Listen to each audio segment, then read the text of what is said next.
Ethan Carter was no ordinary man. At just 32 years old, he had built a billion-dollar tech empire from the ground up, earning a reputation as a visionary entrepreneur. Despite his immense success, Ethan remained grounded, finding solace in simple pleasures and preferring a life away from the spotlight. He was known for his quiet demeanor and genuine approach, traits that endeared him to both his employees and the small circle of people he called friends. One of those friends was Liam Bennett, a spirited entrepreneur trying to establish his own startup. Though their personalities couldn't be more different, Liam was lively and outgoing while Ethan was reserved. Their bond had only grown stronger over the years. One crisp autumn morning, Liam called Ethan with an unusual request. He had arranged a dinner with Madison Harper, a prominent interior designer he had admired for months. However, Madison insisted on bringing her best friend, Claire, along for support, leaving Liam in need of someone to even out the evening. "You're perfect for this, Ethan," Liam pleaded over the phone. "You're charming, successful, and most importantly, you won't scare her off." Ethan chuckled. "I'm not sure blind dates are my thing, Liam, you know that." "Come on, it's not a date," Liam argued. "It's just one dinner. Besides, you'd be doing me a huge favor, please?" After a moment of hesitation, Ethan relented. "All right, but only for you." Little did Ethan know, this simple favor for his best friend was about to change his life in ways he couldn't have imagined. That evening, Ethan met Liam at his small office. Liam looked more excited than ever. "You've saved me, Ethan," Liam said with a big grin. "Madison insisted on bringing Claire. Without you, I'd be stuck." "So, who is Claire?" Ethan asked, raising an eyebrow. "She's an accountant for a finance firm," Liam explained. "She's not the flashy type, kinda reserved, but Madison really likes her. I'm sure she's easygoing." Ethan frowned slightly. He was all too familiar with the kind of people who usually appeared at these friend-arranged meetings, those who tried to impress him simply because of his wealth and status. But he didn't want to disappoint Liam. "Sounds fine," Ethan said, trying to sound relaxed. "It's just one dinner, right?" "Exactly," Liam said, clapping Ethan on the shoulder. "And if it doesn't work out, you can leave early. But I think Claire might surprise you." Ethan chuckled softly, though a flicker of doubt remained. He had never enjoyed these kinds of setups, but his friendship with Liam left him little choice.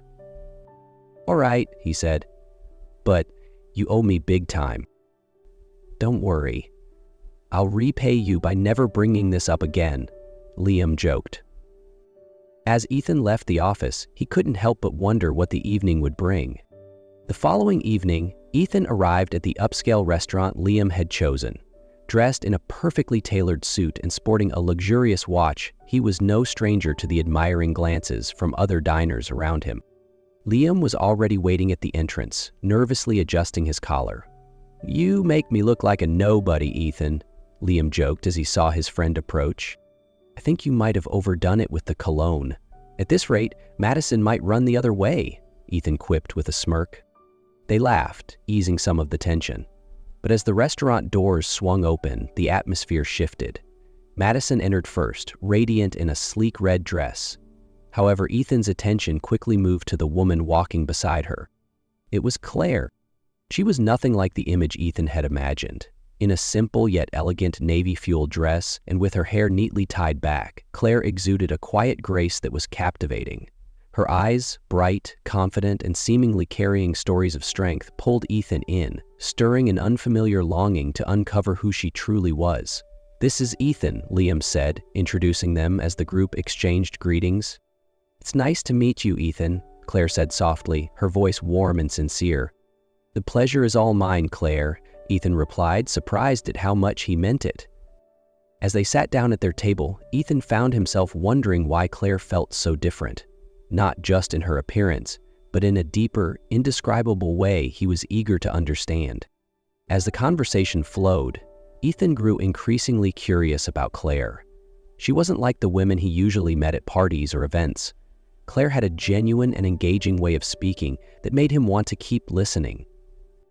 "So, Claire," Ethan began, "Madison mentioned you're really into outdoor activities. Any advice for someone like me who spends most of his time in an office?" Claire smiled. I'd recommend trying street running. It's not just great for clearing your mind, but it also gives you a sense of connection to the world around you. Ethan chuckled. I'm not sure running is my thing, but maybe I should give it a shot. Claire nodded. I used to think the same, especially after my accident. Her words made Ethan pause. Accident? He asked, surprised. Claire explained that as a child, she had been in a serious car accident that resulted in the loss of part of her left leg and left a scar on her face. Initially, she had felt overwhelmed by shame, hiding herself behind layers of clothing and her hair. But with the encouragement of her family, particularly her parents, Claire began to push her boundaries and take on challenges she had once thought impossible. Now I've completed 5 marathons and am training for my 6th, she said, her eyes lighting up with pride as she spoke of her achievements. Ethan was silent, his mind racing with thoughts of admiration. He couldn't fathom the immense strength it must have taken for Claire to not only survive such challenges, but to thrive and inspire others in the process. You're incredible, Claire, he said sincerely. Claire gave a modest smile. I just do what I can. Anyone can overcome their challenges if they try hard enough. Ethan realized that this evening was becoming far more meaningful than he had anticipated. After Claire shared her story, Ethan found himself inexplicably drawn to her. Her humility and inner strength set her apart from anyone he had ever met. You're not just inspiring, you make me rethink things, Ethan said sincerely. I used to think my biggest challenges were running a company and facing the market, but now they seem so small compared to what you've overcome. Claire gave a soft laugh. I don't think I'm special, Ethan. Everyone has their own story. I'm just trying to live my life the best I can, no matter the circumstances. Their conversation began to flow naturally and effortlessly. Ethan shared the story of his entrepreneurial journey, the initial struggles and the failures he faced before achieving success. Claire listened with genuine interest, not the kind of superficial curiosity he often encountered as a billionaire. You've been through a lot, Claire observed. But it seems like you haven't let it change who you are. Maybe that's because I've had a few really good friends, Ethan replied, glancing at Liam, who was animatedly chatting with Madison at the next table. And maybe because I've realized that success isn't just about numbers. It's about how we treat others. Claire nodded, her eyes sparkling as if she understood his perspective completely. The more they talked, the more Ethan realized that Claire wasn't just strong. She was intelligent, witty, and had a uniquely refreshing outlook on life. He felt grateful to be here in this moment, having this conversation with her. You know, Claire, Ethan said, gazing into her eyes, I'm really glad I agreed to tonight. My friend Liam might have been right about one thing. You truly surprised me. Claire smiled, for the first time that evening, showing a hint of shyness. And so have you, Ethan. I didn't expect tonight to be this memorable. A week after their dinner, Ethan invited Claire to have dinner with his family. Claire was hesitant at first, but Ethan's genuine invitation put her at ease. Ethan's home wasn't the extravagant mansion one might expect. It was a cozy, modern house in a quiet suburban neighborhood, radiating warmth rather than ostentation. As they stepped inside, Claire immediately felt the welcoming atmosphere. Ethan's mother, a kind-eyed woman in her 50s, greeted her with a warm hug. It's so lovely to finally meet you, Claire, she said, her smile radiating kindness. In the living room, Ethan's father was watching a soccer game on TV. When he stood to shake Claire's hand, she noticed he had a prosthetic leg. Work accident, he explained when he caught her curious glance. But that doesn't stop me from chasing the grandkids around the yard. Claire laughed, feeling an unexpected sense of connection with Ethan's family. She realized that Ethan's empathy and grounded nature weren't just a result of his experiences, but were nurtured by a family that viewed challenges as opportunities to grow.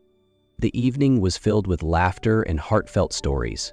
When Ethan drove Claire home later that night, she looked at him with gratitude shining in her eyes. Your family is wonderful, Claire said. I see now why you're so different. Ethan smiled. I guess I've been lucky, Claire. And now, that luck feels even greater because of you. After the warm dinner at Ethan's home, he realized that his feelings for Claire were growing stronger. It wasn't just her resilience and sincerity that captivated him, but also the way she made him feel at ease and understand himself better. Ethan decided he couldn't let Claire remain just a friend. He wanted her to be a significant part of his life. From that moment, Ethan began to pursue Claire. In the mornings, he sent her simple but thoughtful messages, asking how her day was going or wishing her luck with work. When Claire mentioned her love for running, Ethan surprised her by joining a local running club just so he could invite her to run together. Once, Claire casually said she enjoyed watching sunsets. Not long after, Ethan surprised Claire with a picnic in the park, complete with her favorite snacks and a playlist of songs he'd carefully chosen after learning about her tastes.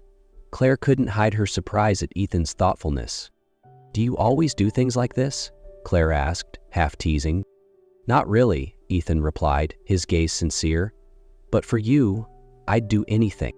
Claire smiled, her heart starting to soften at Ethan's patience and genuine care. Despite being a busy man running a massive tech empire, Ethan made time to create small but meaningful moments with Claire. He didn't rush. Instead, he carefully showed her through actions that he valued her and was serious about building a relationship. Slowly, Claire began to see that Ethan wasn't just a good friend. He was someone who made her feel safe and deeply cherished. On a quiet evening, a few weeks after they had gotten to know each other, Ethan and Claire strolled through the garden behind his house. The faint moonlight illuminated the flowers, and the atmosphere felt filled with an inexplicable serenity. "Claire," Ethan began, his voice low and earnest, "I don't know exactly how to say this, but I think I need to." Claire turned to him, her eyes filled with anticipation. "Meeting you has changed me," he continued. "You've made me realize that life isn't just about work or success. It's about the people who make every day meaningful." He took a deep breath before finishing. "I think I'm falling in love with you." Claire stood still, her heart racing. A soft smile appeared on her lips as she replied in a gentle tone. "Ethan, I feel the same way. From the first day, I knew you were unlike anyone I'd ever met." They gazed at each other for a moment. No more words needed. Ethan took her hand, his eyes full of admiration and affection. Under the soft moonlight, they shared their first kiss, a tender yet profound gesture, a promise of a hopeful future together. Next day, Ethan arrived at his office with an unusual sense of lightness and happiness. His colleagues, accustomed to seeing a serious CEO, were surprised by the newfound brightness in his demeanor. Claire felt the same transformation. At her workplace, she was no longer the quiet individual who hurried through the halls to avoid attention. The stories Ethan shared about her in conversations had shifted the way people perceived Claire. Her colleagues began to recognize her strength and uniqueness, which in turn bolstered her confidence. Ethan and Claire grew closer, spending more time exploring each other's lives. However, as Ethan struggled to balance his demanding career and their blossoming relationship, Claire began to question if they could truly fit into each other's worlds. "I don't belong in your universe, Ethan," she said one evening, her voice trembling. A few months later, Ethan invited Claire to join him on an international charity trip he frequently organized. They traveled to a small village in Africa, where Ethan and his team were building a school for local children. Claire quickly immersed herself in the work. She helped organize activities for the kids and spent time talking to the villagers, making them feel heard and valued. Ethan watched her from a distance, his heart swelling with pride and admiration. One late afternoon, as the sunset painted the sky in shades of gold and red, Ethan led Claire to a small hill overlooking the village. Before them stretched golden fields, glowing under the vibrant hues of sunset. The faint aroma of blooming wildflowers mingled with the rustling of leaves, while children's laughter echoed like a melody, filling the air with pure joy. "Claire," Ethan began, his voice filled with emotion, "from the day I met you, I knew you were someone special. But over these months, you've shown me how meaningful life can be with you by my side." Claire smiled, her eyes shimmering in the golden light. "Ethan, I never thought someone could change my life so much." Ethan reached into his pocket and pulled out a small ring, simple yet elegant. He knelt down, his gaze steady but tender. "Claire, I don't just want you to be a part of my life. I want you to be my life. Will you marry me?" Claire covered her mouth in surprise, tears of joy streaming down her cheeks. She nodded, her voice shaking with emotion. "Yes, Ethan, I will." Under the glow of the setting sun, they shared a kiss, the laughter of children ringing out from the village below, as if blessing their love. 2 years after Ethan proposed to Claire, they had built a life together filled with happiness and purpose. Their wedding, held in a cozy outdoor field adorned with flowers, was an unforgettable event. Family, friends, and even those they had helped through their charity work attended to celebrate their union. Ethan and Claire's marriage was more than just romantic. It was a partnership built on shared values and goals. Ethan continued to lead his tech empire but scaled back his workload to spend more time with his family. Claire, growing more confident by the day, started her own charity programs, aiming to expand them internationally to provide education and opportunities for children with disabilities. Their joy multiplied when Claire became pregnant. 2 years after their wedding, they welcomed their first child, a beautiful baby girl with her mother's brown eyes and her father's radiant smile. They named her Lila, meaning joy in French, because that's exactly what she brought into their lives. Each day their home was filled with laughter and warmth. Ethan loved spending afternoons chasing Lila through the garden, her giggles echoing as he pretended to be a clumsy monster, while Claire watched with a smile that reflected her contentment, smiling as she saw the two people she loved most in the world. One evening, after Lila had fallen asleep, Ethan held Claire's hand and looked deeply into her eyes. "I can't believe how far we've come, from a chance evening to building this incredible family." Claire nodded, her warm smile lighting up her face. "I feel the same, but I know one thing for sure. We deserve this." Under the soft glow of their living room, Ethan turned to Claire with a glimmer in his eye. "What if we started something bigger, Claire? A foundation in Lila's name to bring hope to children everywhere." Together, they dreamed of building not just a family, but a legacy of kindness.